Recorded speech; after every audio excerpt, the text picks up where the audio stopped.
Welcome back, ladies and gentlemen, to another episode of the High Creativity Podcast. You are now locked in, tuned into the one and only J Uncle Juju St. Paul.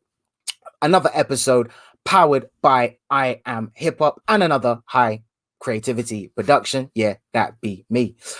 So who do we have on for today? We're joined by MasFree, who is a b-boy dancing extraordinaire, also a freestyler as well.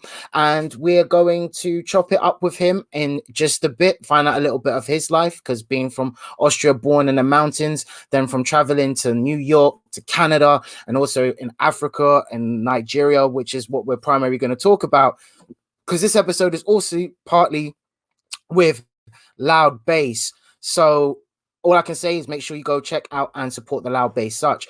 And as per usual, plug. Make sure to check out IAmHipHop.com for all of your latest hip hop news, interviews, articles, and also the previous IAmHipHop podcast, which is still available on the Global Faction YouTube channel. And you can also buy your digital copy of the IAmHipHop magazine through the page as well. Also, if you want to get yourself a physical copy of the magazine as usual, you can go copy it for £2.50 here in the UK, plus a £2 delivery charge to get that sent out to you. If not, as I mentioned before, go cop yourself a digital copy. And I have to say, man, it's an absolute exquisite piece of work. Well, if I do say so myself, because I designed it myself. So of course I'm going to be booming my own, or should I say boasting my own skills and talents. No, well, people tell me I've got to be a bit more confident in things that I sell. So that's what I'm doing here, folks. All right, let's just be honest with this. And why don't you cop yourself a bit of IAmHipHop merch? You know, go cop yourself a hoodie, a crop top, you know, t-shirts. We're supposed to be coming outside soon, so you know you're going to be wanting to have some flyware, and make sure that you're actually repping and sponsoring ourselves, because all of that little bits of cha-ching, ka-change helps us keep these great content going. And we can't forget me, myself, right here. There I am, Uncle Juju, all up in the building for the Metro Fest here in the UK, London. Sorry, everybody else, but this is what we're doing. So we're going to be finally outside. 83 days, 11 hours, 2 minutes counting by the time that I've recorded this, and it'll be a lot less by the time this episode comes out. This is not an event to be missed. Early bird tickets, I believe, are still available. And if not, then you're just going to have to pay what it is. You want to be outside. Come on, man. If you watched the previous podcast, you know exactly what I mean by this. I want to be out there too. I mean, look, Capital One Extra Reloaded, Fat Joe, Blackstreet, Eve, Maya, Bobby V, John B, Horace Brown, Marshane, Terry Walker, Colin Francis, Mike Pantelli, Firing Squad, and host Fat Man Scoop. Then in the flavor of the month, that you got Tony Touch, Skinny Man, Hip Hop Karaoke, DJ 279, So Fresh, So Clean, Miss Diggy, DJ Business, Uncle Juju, yeah, Street Sounds, Brunch, and Fifth Avenue Special Touch, Studio Express. And we've got Jungle Mania featuring the likes of Skippy D and Comedy Shack, where we've got the iconic Richard Blackwood, and also joined by Cat Slim, Kane Brown, Dizzle, Mr. C, Tyina Moore, and Jeff Innocent. Then we've got, oh man, it's just I could just be doing this all day. Did you like the way I did that kind of like radio promotional voice? So yeah, make sure you check that out. And also we are available on the MixLR app, and we do DJ. Well, we're live pretty much every Sunday, and we're going to be increasing that soon. And we are looking for people as well. So if you're interested to jump onto the internet radio scene, and it's not even going to be just hip hop anymore. We're just going to be playing black based music. Yeah, you heard me. I said it.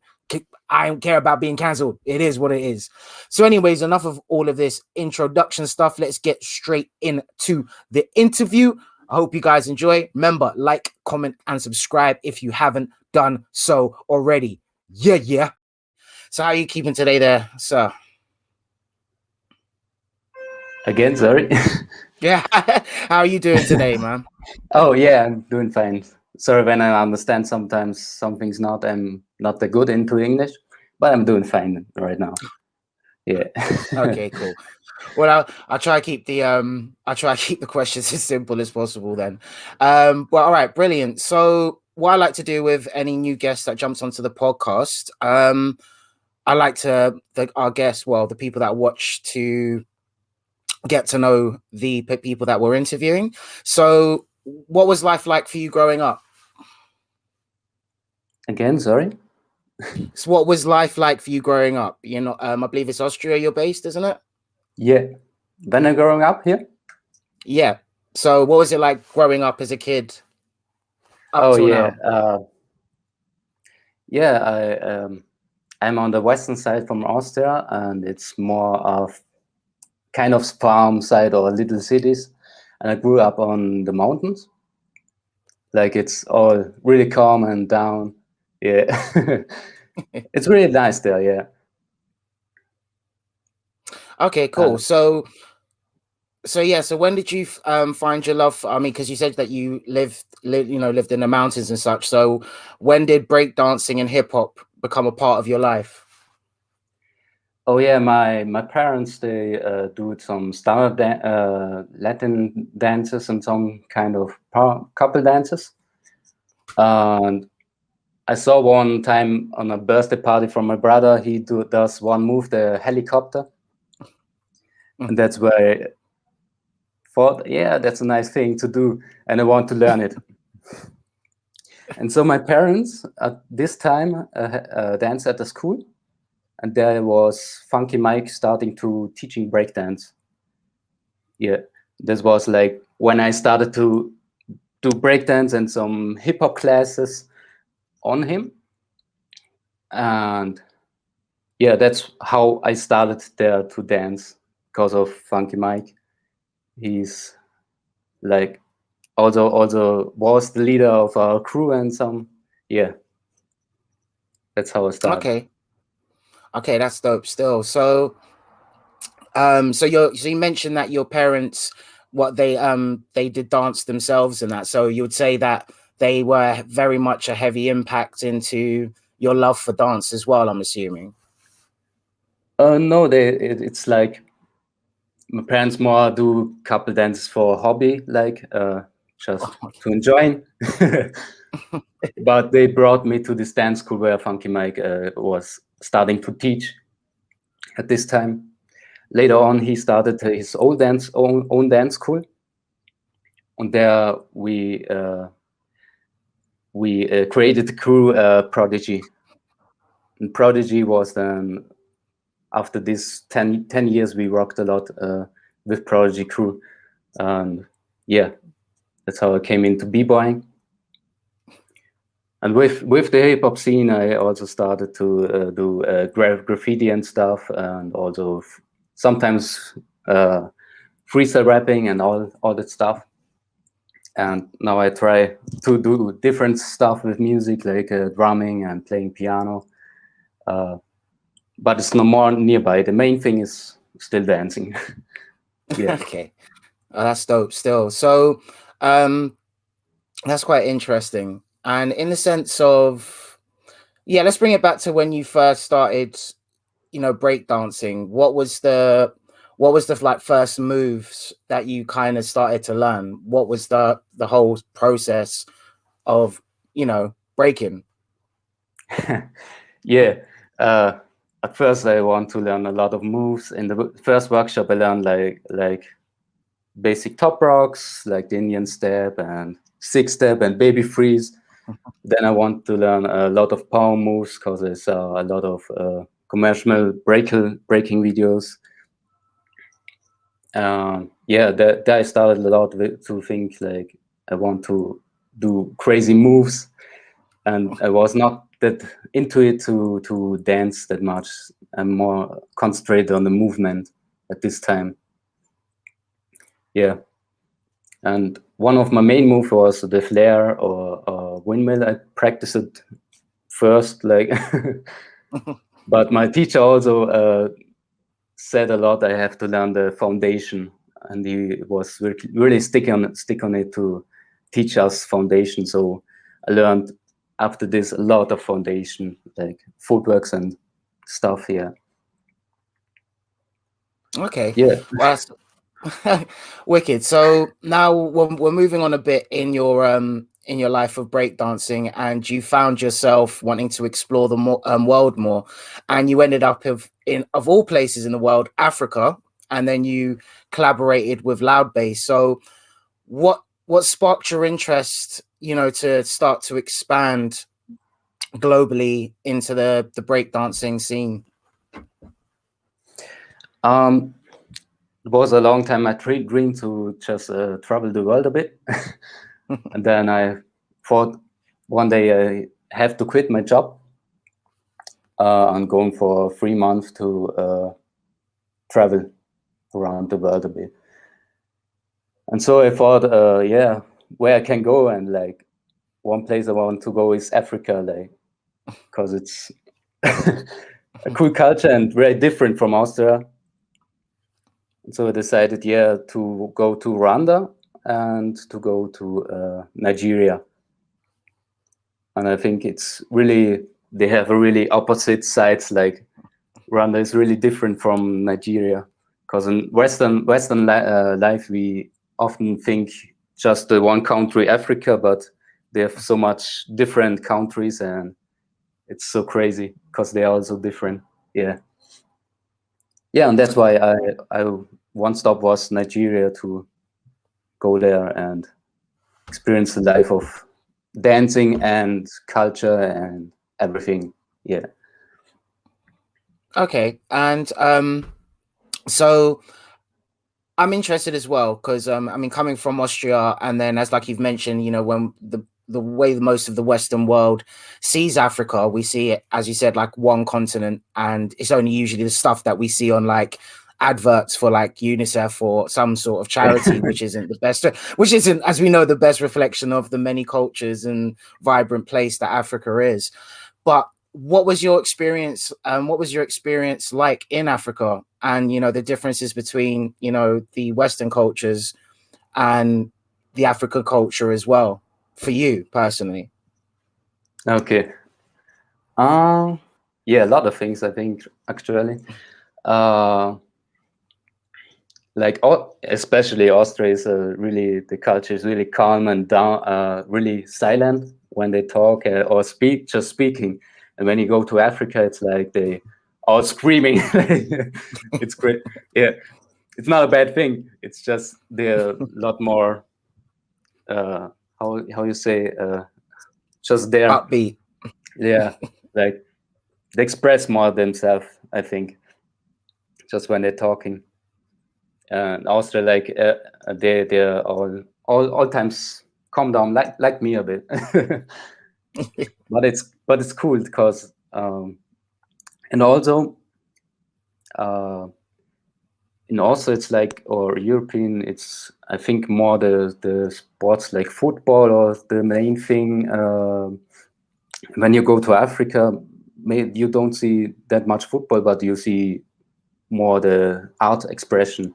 Like everywhere you go, they dancing and they can sing or just doing it. Like it's really crazy. That is one thing I really enjoyed in Africa, on both places, not only in Rwanda or Nigeria. Like they have every time space for dancing and doing art, or just singing. Yeah, it's really cool down there. Yeah, it definitely sounds like it. I mean, Africa is definitely on one of the top of my list of places that I'd like to go. Unfortunately, I've got some good friends who have roots out there as well, and we're in a pandemic at the moment, but when things lighten up, I know that they said, yeah, come over and we'll show you everything, because it would be definitely nice to tap into that culture, especially as you said, like being so upbeat, and they're so colorful, and there's just so much to it. But just because it always gets put to the side outside of the general narrative that we have. So that's quite wicked. So you, when you were out there, you also did a tour with LoudBase. So before we get into the tour side of things, how did you connect with LoudBase and meeting Victor? And it's funny, I want to just connect in every county where I go with some b-boys, and just searched on Facebook or Instagram, I think. Just tapped in b-boying, breaking, and searched for some people that maybe know something. Yeah, then I wrote Victor. I found him like on a lot of posts with Battle of the Year in Nigeria, and other stuff, not directly the LoudBase. Then I wrote him, yeah, how it is in Africa and if we can connect or train sometimes. And then he instantly makes some big plans like, yeah, you can do this and that. And it was really crazy. He was organizing a lot for me, and it's really cool. And I'd be really thankful for that, because it's like he was the tour guide through Nigeria from through Lagos for me. It was really cool. That's how I connect. Yeah. Okay. Well, goes to show the beauty of the internet. When it does good, it does good. When it does bad, well, here we are today, I suppose is the best way to put it. And definitely shout out to Victor Invincible, as he goes by, B-boy extraordinaire. And yeah, he definitely does. And he really does push. He really does push for people as well as himself, and you can't ask for a more solid dude. And who's a better tour guide, really? Let's just be honest, knowing from Victor and how he is as a person. So in the case of the tour, so you did a tour of the Guardian in Lagos, Nigeria. You also went to the Salsa social clubbing. You did some b-boy session workshops, some street ciphering. You also visited Fella's house, which is somewhere I definitely want to go to. You know, rest in power or rest in music. Fella, like, y'all just an absolutely beast when it comes to the music. And then you also to watch the some DJs playing. And you also got to experience the history of an old prison, which is now an art center. And then you did, as you mentioned, you know, your love for freestyling as well, like rap freestyling more than breakdancing freestyling. So, yeah, the floor's yours. How did you find that whole experience, man? Like, real talk. How did you find it? Yeah, it was really crazy. Like, as I said, I was before in Rwanda. Rwanda feels like a bit like Western cultures, like the entry country for going to Africa, because it's not that different for me. But then you move to Nigeria, and Nigeria is really different. Like, it's really cool. Yeah, and the first day I was jet lagged from the flight, and then Victor was picked me up and took me to the salsa spot. I was still tired, but I really enjoyed that everybody welcomed me, and we had a great dancing there. Yeah, it was really cool. Also, he organized a lot of. We did a lot of practice under a big stadium, so I had a lot of time to practice with the people, and it was really cool. And I also did one time there a little workshop for them.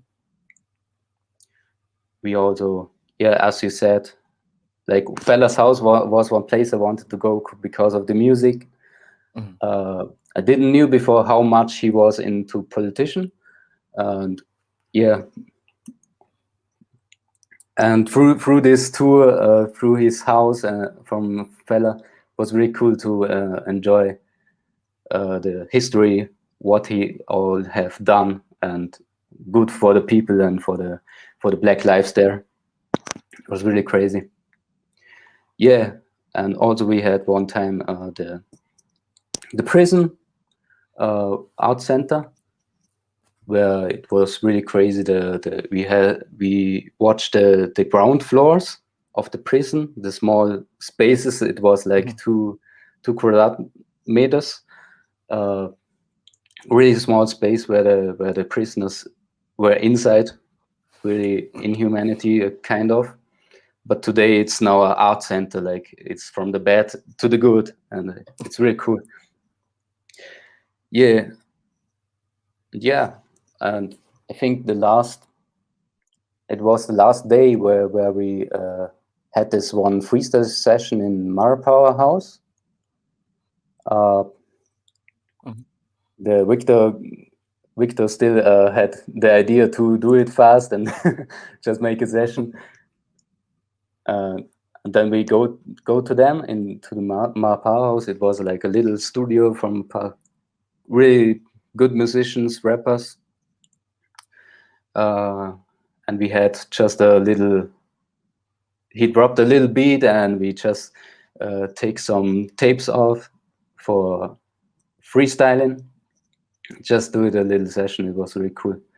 And then after it, I make out of it a little video. So it was really nice. Yeah, and we had also this breaking jam, I think. Yeah, it was really deep in the hood, like especially Nigeria is for Western world. It's like it's dangerous or bad things can happen there when you go. But for me, it was really okay. You still have to watch about your stuff or something, but you don't get stabbed there. No, usually, if you follow the rules a bit, like. But one day we had this I think Hood Invasion was it, had this jam, and there we really went in the ghetto for this jam.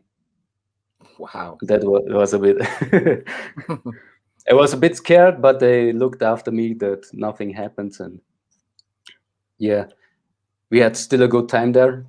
I was invited as judge there, and we had cool breaking jam. I see a lot of cool dancers. They have a lot of power there, and yeah, I feel like they have on one side they have a little struggle side, because in Nigeria it's a bit more poor than in our places. They have the struggle that they have to dance for money, but they still want to dance for the love. Like you feel a bit the struggle when they're dancing, but I think it's all positive and cool there. how the way how they dance, it's really different. A different influence, I think. Yeah. Yeah. And we also had a little graph session at this jam. It was really cool. Like it was everything was really spontaneous. It feels like so. I just painted at a living house, I think. Yeah, it was a really cool experience there. Yeah.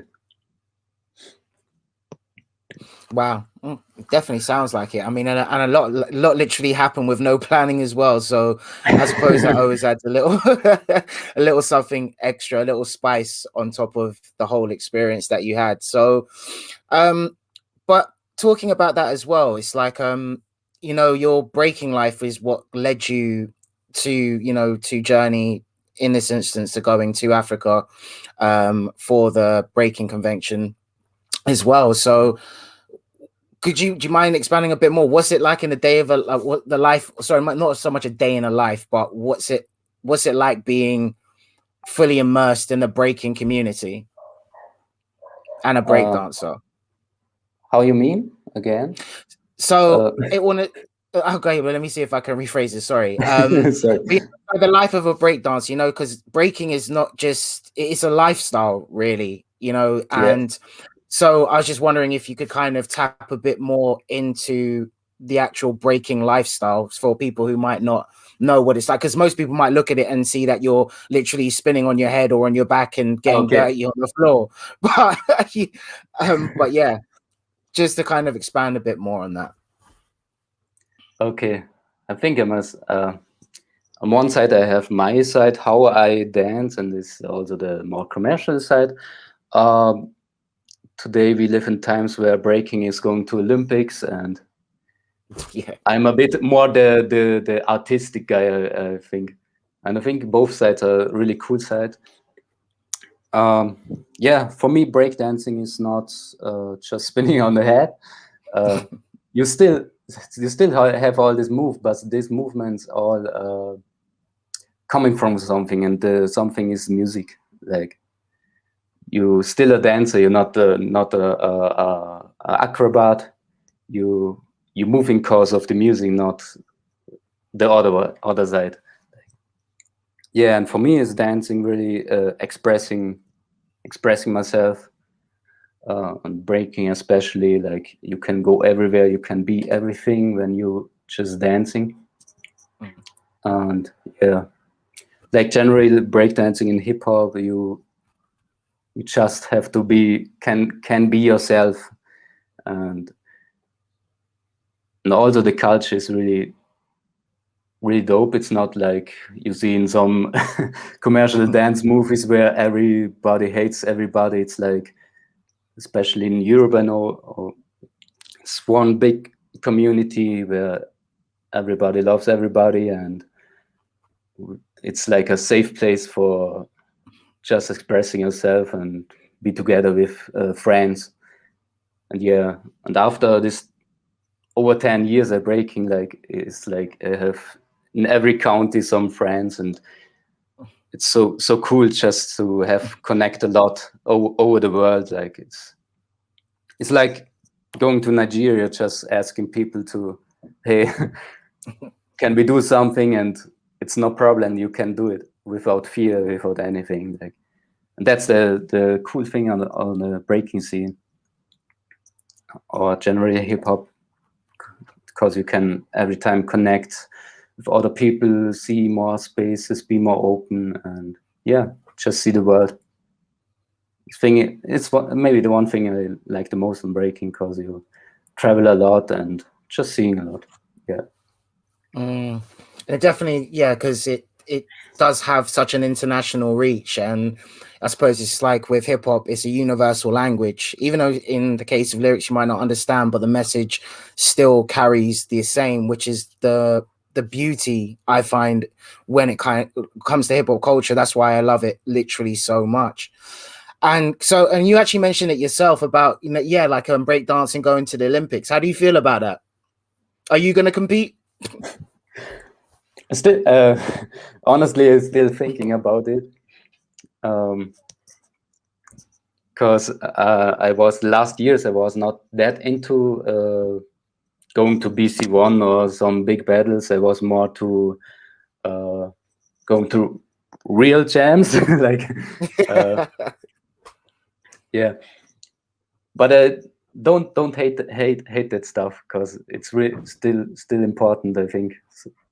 Big jams like that.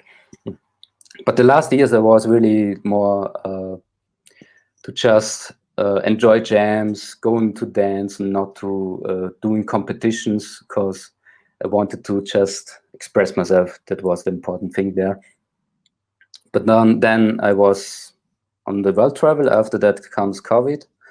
And then I started to rethink a bit, because especially in Nigeria, the people, they really struggle for jams and really fight that there is growing a hip hop scene, a big hip hop scene, and they're doing really good work there. Then I saw like they have the BC1 there, and for them it's everything, because there's nothing else. Like, and then I thought, like, okay, in Europe we have so much jams, and we just say we don't like the shit, like we don't like the BC1, we don't like Olympics. we have the opportunity to say that. But for me, when I think about Nigeria, it's like, yeah, how I say it, sorry. It's I think I know what you're saying. So it's just like the fact that we've got a bit of a sense of entitlement, because we have so much to choose from, so you can be selective in what you want to do. But going to someone like Nigeria, they will only get one jam, as you put it, or one convention, and that means everything to them, because they won't have anything else for a long period of time. So in many ways, here in the Western world, we are very spoiled for choice, I think, is where you're trying to say with it. It's that, yes. Yeah, it's also like they have their own, and maybe sometimes is that the only opportunity to get out of the country, and we have a lot of these choices, and it's, I think I don't want this again. That's why I also want to compete this year. First of all, the BC1 again. Maybe also the Olympics, but still thinking about it. But I'm really not against it. I understand that a lot of people want to make business, or maybe start business with starting to compete battles, or earn money through battles. And yeah, in breaking, it's with the Olympics, it's the start to really earn money with dancing as a professional sportler, I think. Yeah. Because in Olympics it's sport, but it's not a bad thing, because the dancers they're really still the dancers and not something else. They're still dancers. It's a competition, and competition it's more sporty way to do it, but the culture is still inside because the people there is still there. Yeah. Yeah. No, I completely hear Yeah. that. I So hope you understand it. yeah, no, I know I do. Yeah. But that's the thing I love about my podcast, is that we talk to anyone internationally. We make the best of what we can do. But no, you've communicated it well. So I'm actually interested to know as well. So well, let me get my words out. You're now looking to compete for the BC1 this year, I suppose, with the whole pandemic situation, pandemic, whichever way you want. You just got to say it in the right way, because certain people get upset. But it's helped a lot of us in a case of self-reflection, and within that self-reflection, you've now come to this more grounding place where you understand that, what, we are sport for choice, and other people really aren't, and they have to use these opportunities in order to try and grow out from the environment they're in, which is very sad. But then conversations like this, more exposure, kind of shines a bit more of a light onto these situations, which in turn helps us grow this community. But what I'm really, really interested in is how do you plan your set? So when you're actually putting everything together, how do you piece it to get, like what's the best way to put it? So you've obviously picked your track. How do you prepare for that and build the whole break session? For BC1, Or yeah, or just even any sort of like, any battle, because is it the case that you just, I know you have like freestyle, so you just jump in with whatever move you're going against anyone, but do you actually plan a routine? That's what I'm trying to say. Well, it's a Saturday for me, boy. Yeah, no. So how do you plan your routines? That's what I was looking to ask. Sorry. Okay. Yeah, I don't really have routines or sets or something. Back in the days, I had a lot of this thinking, like I have to plan, like, okay, I must do that thing, or this blow up, or this move. I really had this a lot in my head, but then I started to really just freestyling, and that's now also my way. And I just when I'm dancing, I'm not or competing a battle, I'm not thinking about a movement, especially movement. I'm just thinking about different concepts. With this concepts I have in my head, I can start creating everything, and I don't really need to think about a special move to do in the next round or in the 10th round or something. It's my way of doing, and for me, it's working a lot more than just thinking about what I do in the next set, because I can really go a lot more into the music, into the feeling. And with every concept, I can do different movements and just dance a lot more. But it's my way, like doing that. Yeah. And also when I practice for this, I lot work on my body, on my strength and stuff. Still, and some movements or positions or things I want to do in the next battle, but especially just working on concepts, just recording myself, dancing, watching where can I work more. Is this too less or too much, or do I need more dynamics, or do I need more get on the point with the music, or do I have to do more stops, or just or maybe also more emotions or something. That's how I just record myself and watching what works good. That's my preparing for battles.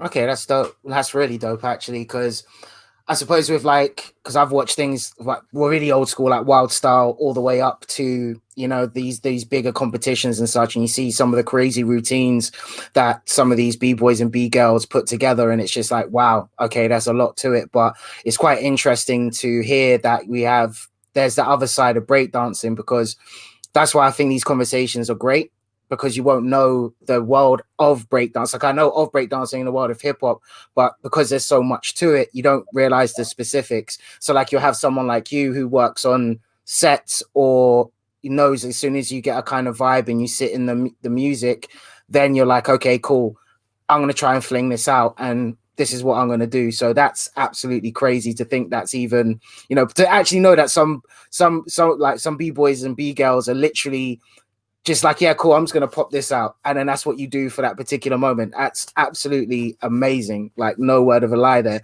at all. And maybe I should have started with this earlier, but how did you come up with no, I should have definitely asked this earlier actually, but how did you come up with the name MasFree? How did you come up with the name? It's funny because I think over 10 years now, I have more the b-boy name 50. Right. It was also a funny story because we had the crew Prodigy, like, and we had our first tour jam with a bus, and there's one of my crew member now was calling me like 50 Cent, because at this time I was really dressed like a young teen, like a really G with some chains and big shirts and marks like Kalkani and Dada and stuff, like a really small young gangster in the village. Like, yeah, that's why a lot of people call me 50. But then I wanted to change that because it's a lot of, too much 50 Cent inside. Now I want to grow as dancer again, like, and then I thought I have to change. I had my graffiti name before MasFree written with a free, right? Because Mas stands for master and free for the free elements that I'm doing, like freestyling and doing art and dancing. But then I also changed it to MasFree because now I do everything I like in art that's in hip hop, or maybe also just urban stuff. So I changed it to MasFree, like the master that is free, like just doing a free art or live in free art. That's why I now call myself MasFree. Yeah. Okay, yeah, that's dope. I like that as well. Yeah, almost like master of freedom, or master of your own freedom as well. Yeah, I man, like that. Own freedom. Yeah, I like that. That's super dope, man. Still, so I mean, other than your tales in Nigeria, is there anywhere else in the world that you've gone to and you ventured with where breakdancing is taking you, or is that the only place that you have been, other than obviously, you know, other than Europe, I suppose?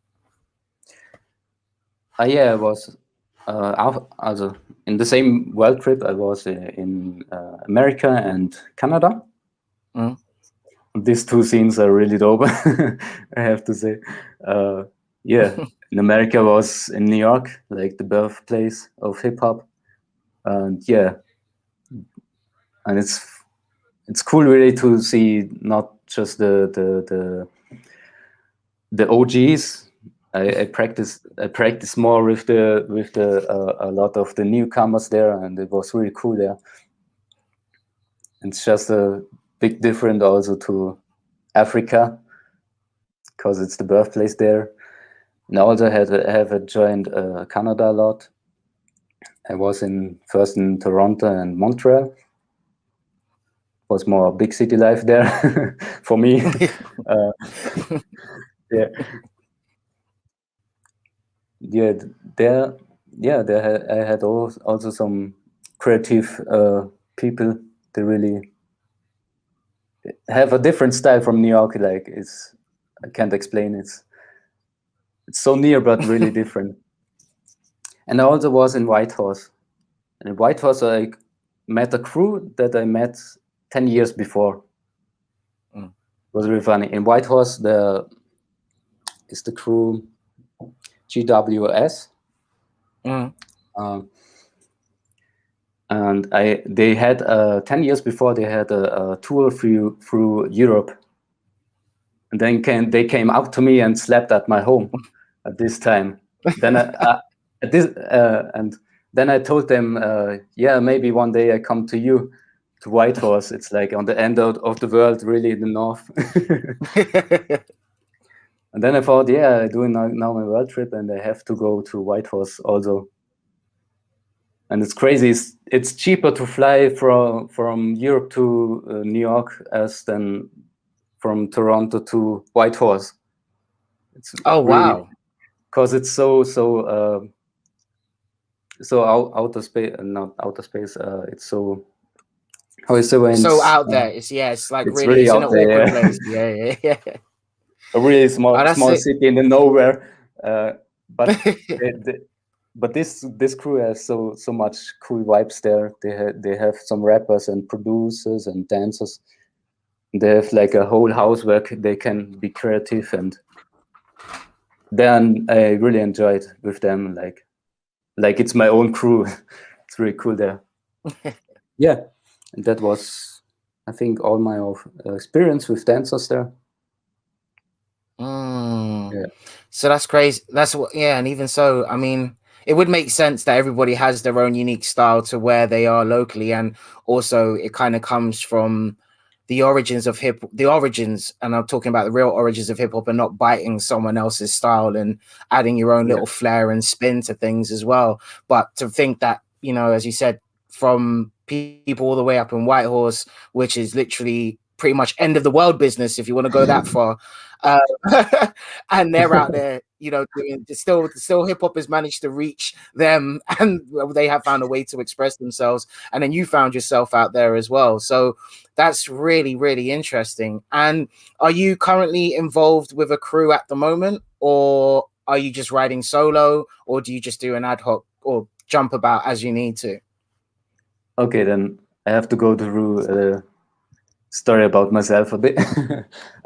Yeah, we had the crew Prodigy with Funky Mike as the main leader, and we rocked a lot through Europe.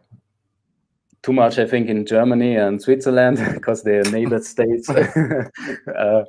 Like we went every second or every weekend on a jam just to rock and destroy and make us a name. And I think it went for 10 years. It was a really cool time. But then everybody's grown up, making a job. The one goes married. The other don't want to dance anymore. The other one is going into art. Yeah, and it's like maybe a main thing that happens to crews when they have a long, good time together. And now it's like the crew project still exists. We are just be more spread it. And then now have also a second crew with other friends from Vienna and whole Austria a bit. And this crew has a different mentality, not that much into battle. They are just together to doing some sessions as just to feel the stuff. Yeah, that's my second crew. But the most time I really be solo, or I going with my girlfriend or some other breakers from other crews around my region. Yeah, and I'm really open to go with everybody to a jam. Yeah. Well, at least it keeps these two crews. Yeah, but it still keeps you free. So you're almost like a free agent almost. So you're a breakdancer for hire rather than a gun for hire. So I like that still. And what you mentioned, so your partner breakdances as well then? No, not breakdancing. She's whacking. Oh, okay, okay. Before right, she does dancehall, but she quit it and found whacking for herself. Oh, okay. And that's also a cool thing, the Viking jams, because they're really different from the b-boy scene. whereas today is a lot of competition and something. Whacking is really a dance.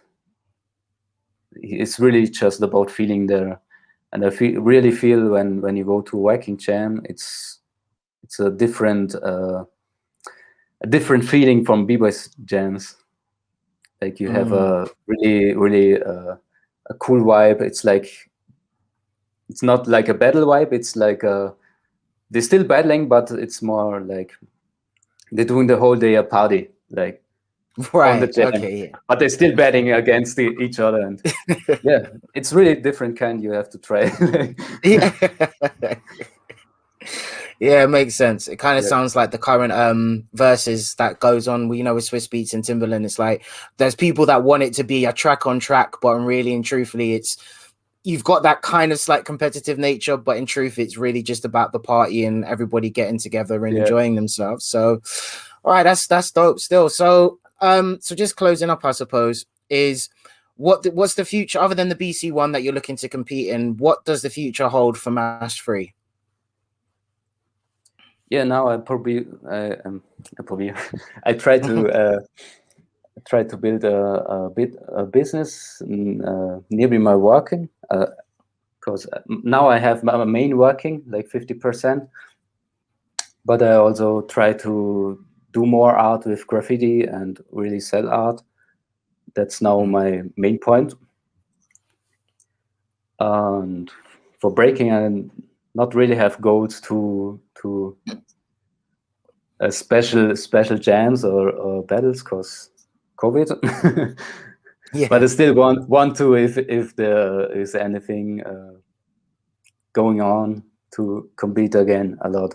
Yeah, and also want to maybe I want to do some theater stuff or some artistic kind of dancing. As I mentioned, I'm not that into this competition way to go Olympics. yeah.